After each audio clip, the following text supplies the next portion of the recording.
중고차는 현금으로 구매하는 게 가장 저렴한 방법인데요. 현금 구매 시에는 면허증만 지참하시고 해당 상사에 방문하시면 됩니다. 하지만 목돈이 들어가는 부담 때문에 많은 분들이 할부로 구입을 하는데요. 중고차 할부는 신차와 다르게 프로모션이 없기 때문에 금리가 신차 대비 높은 편입니다. 할부 제한 조건이 낮은 이금융권을 많이 이용을 하는데요. 신용 등급에 따라 7에서 21%까지 이자가 적용됩니다. 특히 저신용 전액 할부 상품의 경우 대부분 대부업체를 통한 할부 진행이 되기 때문에 법정 최고금리인 27.9%의 이자가 적용되며 각종 필요 서류가 있어야 합니다. 물론 낮은 금리의 중고차 할부 상품도 있는데요. 신용등급 6등급 이상 4대 보험이 90일 이상 가입되어 있다면 신한은행의 써니마이카 상품을 추천합니다. 고정금리 4.9%에 급여통장과 결제 계좌가 신한은행일 경우 각각 0.3%와 0.1%, 추천 딜러가 있다면 0.1%의 추가 금리 인하를 적용받을 수 있습니다.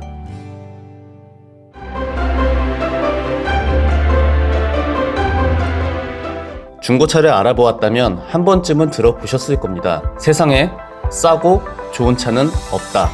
말도 안 되는 낮은 금액으로 좋은 차를 구매하는 건 소비자의 욕심입니다. 소비자가 중고차 구매 시 가장 많은 피해를 보는 부분이 허위 매물과 미끼 매물인데요. 허위 매물 업체들은 소비자들의 혹시나 하는 마음, 바로 이 점을 노리고 있습니다. 그렇기 때문에 방문을 하기 전에는 꼭 실매물인지 인증 요청을 하셔야 합니다. 인터넷에서 쉽게 검색을 해보면 많은 중고차 업체가 나옵니다. 검색된 사이트 중 도메인 주소가 특정 패턴을 보인다면 100% 허위 매물 업체입니다. 몇 군데 접속을 해보면 굉장히 낮은 가격에 차량을 판매하고 있는데요. 이 차량들이 실제로 판매하고 있는 차량일까요? 딜러 전산망에 해당 차량 번호를 입력해보면 이렇게 모두 이미 팔린 매물인 것을 확인할 수 있습니다. 차량을 선택할 때에는 너무 낮은 금액의 매물보다는 차량 시세의 중간 가격을 예산으로 잡는 게 좋은 차량 선택하기에 좋습니다. 블로그나 카페에 올라온 차량이 번호판을 가리거나 정확한 가격 정보가 없다면 미끼 매물일 가능성이 큽니다. 이런 매물은 그냥 무시하는 게 좋습니다.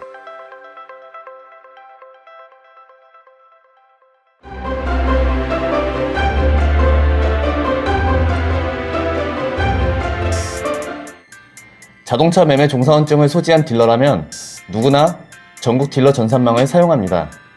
하지만 허위 매물 업체 딜러들은 대부분 종사원증이 없기 때문에 만약 전산망을 보여줄 때는 방문 전 상담했던 딜러가 맞는지 명함과 소속 상사를 확인해야 합니다.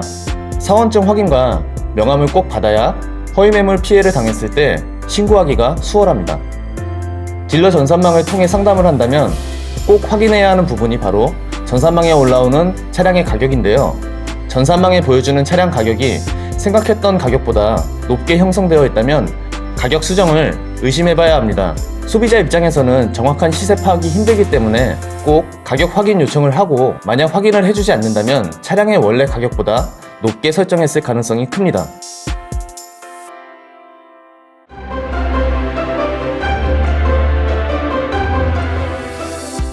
중고차 딜러는 매입 딜러와 알선 딜러로 나눠지는데요.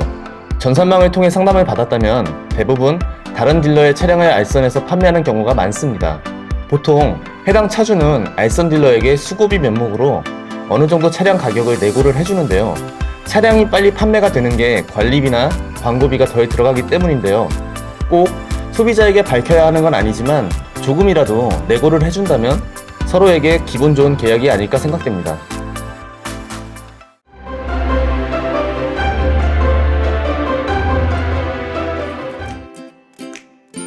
중고차 구매 시 기존에는 현금 영수증 발급이 사실상 힘들었습니다. 2017년도부터는 구입 금액의 10%를 소득공제 받을 수 있게 법으로 제정되었는데요. 하지만 소비자 입장에서는 그리 반가운 소식은 아닙니다. 이유는 기존 취등록비는 과표 기준으로 차량 가격을 책정하였다면 이제는 무조건 실거래가로 신고하게 되어 소득공제로 받는 금액보다 오히려 지불하는 세금이 훨씬 많아졌습니다. 예를 들면 신차 가격이 1,700만원의 차량을 중고차로 1,200만원에 구입을 하게 되면 중고차 과표에는 약 800만원 정도로 잡혀 있는데요. 기존에는 과표의 7%, 약 56만원 정도의 취등록비가 나왔다면 1,200만원 실거래가의 7%, 약 84만원의 취등록비를 납부해야 합니다. 이 금액은 기존 과표와 실제 금액이 차이가 날수록 소비자의 부담은 커집니다.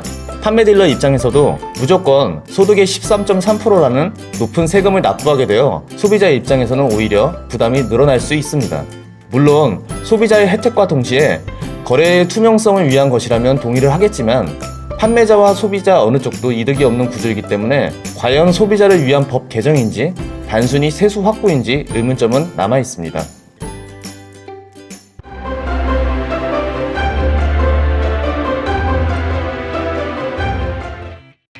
중고차를 구매할 때 차량과 함께 확인하는 것이 성능 점검표인데요. 성능 점검은 아무 곳에서나 할 수 있는 건 아니고 국가에서 지정한 곳에서만 검사를 할 수 있습니다.